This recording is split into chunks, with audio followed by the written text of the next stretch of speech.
This is breaking news from the Las Vegas Review-Journal, sponsored by Michael Gaughan's South Point Hotel, Casino, and Spa. Update to the 2004 murder of Keisha Brown. I'm joined up here today by members of my cold case team and also members of Keisha Brown's family. For the past 18 years, detectives have investigated this case and reviewed this case multiple times in hopes of developing new leads, but unfortunately, this case has remained cold since 2004 until today. On October 19th, 2004, several people called 911 to report that they had found the body of Keisha Brown in an apartment at the 700 block of East Flamingo. During interviews, detectives determined that Keisha Brown's boyfriend had found her inside a bathtub inside of the apartment, and she had been covered up inside the bathtub. The autopsy conducted by the Clark County Coroner's Office later determined that her cause of death was strangulation homicide. During autopsy, it was also determined that Keisha Brown had been stabbed, beaten, and murdered by strangulation. Based on interviews conducted by detectives during the initial investigation, it was determined that the suspect was likely going to be a light-skinned black male, 5'8", with a stocky build. Several witnesses reported that that male arrived in the apartment complex in a red sedan, went into Brown's apartment, and then later exited carrying a duffel bag. Unfortunately, nobody was able to identify who that male was. In August of 2022, during a cold case review, Investigator Long, who has been a member of our homicide section for numerous years, recognized the fact pattern on this unsolved homicide as it related possibly to a 2005 murder investigation he conducted. Based on that case review, we coordinated with the LVMPD DNA Forensic Lab to conduct additional testing on the evidence that was located on Keisha Brown during her autopsy. During that in December 2022, we received the results of that DNA forensic testing and then identified the person responsible for the murder of Keisha Brown as Norman Flowers, who's pictured here to my left. Today, cold case investigators, with the assistance of the Clark County District Attorney's Office, secured an arrest warrant for Norman Flowers related to the murder of Keisha Brown in 2004. Currently, Brown is in custody. Currently, Flowers is in custody with the Nevada Department of Corrections for the 2005 murder, which he was convicted of Shayla Quarles, Marley Coote, and Renee Gonzalez. At this time, I'd like to introduce you to Keisha Brown's daughter.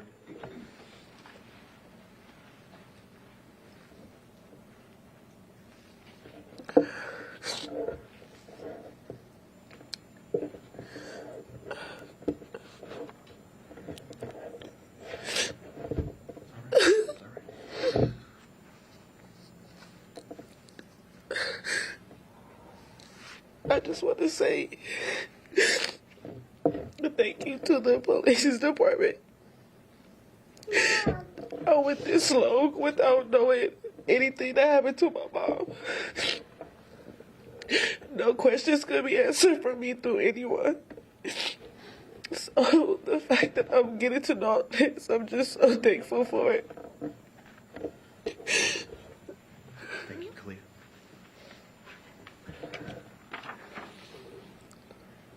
On behalf of the LVMPD cold case team, I'd like to personally thank the LVMPD DNA Forensic Lab, the Clark County District Attorney's Office, and also our victim advocate who were able to make this press conference possible today. It is their continued support towards our shared endeavor of providing justice to the victims of murder and also providing some sort of closure and resolution for the victims' families related to homicides. With that, I'll take any additional questions you may have. Go ahead, Denise. So I just want to clarify, So he's already in prison for killing 3 other women? He is, yes. So do you think he was just acting as a serial killer in the early 2000s? I would say by definition, he does meet the definition of a serial killer. We believe, based on the evidence we have that we know of right now, that the other murders happened in the spring of 2005, and we believe that this was the first one. But he will be prosecuted on this one. He is. Yes, we have an arrest warrant secured, and we're going through the process of getting the booking process completed on that. You said a cold case detective looked back at Yes. this case and saw similarities between this case and the 2005 cases. Is that correct? And can you kind That is correct. Detective Long, who has been with our our homicide detail for many years, when he went to review this case, noticed the fact pattern matched, or the modus operandi matched his investigation from 2005, and based on that, requested additional DNA work. Go ahead. Is there any known motive for the other murders or this one? Based upon this murder and the other murders, it follows the same fact pattern as what we believe is a sexual assault that led to a murder. Can you elaborate more on that? Like, is it a certain method he used in breaking into the homes? Was it something that was just a dead giveaway? The fact pattern that leads to each one of them, there's a sexual aspect to each one of them. There's the way in which the deaths occurred, and then there's a way that the body was placed, and all of those together made Detective Long instantly believe that he was working another murder involving Norman Flowers. Was there something in the DNA that it took this long to connect it? There's a lot of stuff when it comes to DNA, that laws we have to follow and all that stuff.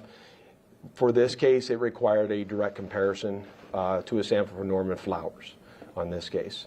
Every case involves a little of these, sometimes involves a little bit of luck. It just so happens that the reviewer of this investigation happened to be the detective who worked the initial case on Norman Flowers, and then we were able to use the advancements in DNA and forensics to come and solidify the case. And how long has he been in custody at the Department of Corrections? When was he initially arrested on the 2005 cases? Detective Long, what year was he? 2005. Go ahead, Denise. Was there anything that was linking him to all of these victims? Did he know them, or were these strangers and these just random killings? I don't think that we fully determined all that. Do you have any information on that, Dan? The full connection between everything? There were connections that I'm not willing to talk about right now. Okay. Right now, he's still possibly in an appeal process on the other murders, so I don't want to dive too much into the other murders at this point in time. All right. Thank you very much, everyone. I appreciate your time.